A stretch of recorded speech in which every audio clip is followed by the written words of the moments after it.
Что такое религиозная традиция? Это то, как мы из поколения в поколение передаем определенный набор норм, ценностей, да, представлений, которые и формируют и сдерживают нашу культурную идентичность. Религиозная практика — это то, как религиозная традиция воплощается в жизнь.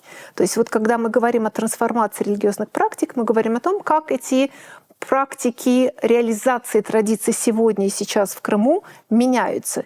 Ведет ли это за собой изменение традиции? Да, потому что традиция тоже вслед за ней, то есть меняется наполнение как бы религиозной традиции. Те нормы и принципы, которые за ней стоят, они тоже трансформируются. Нас казнят за слово «меняется», традиция, да, то есть сочетание этих двух категорий рядом у нас не воспринимается. То есть для кого-то в их системе мировоззренческой, да, традиция, она вот железобетонная, она не должна меняться и так далее. Но я бы разочаровала таких людей. Я скажу, что традиция никогда не бывает статична. Традиция всегда меняется.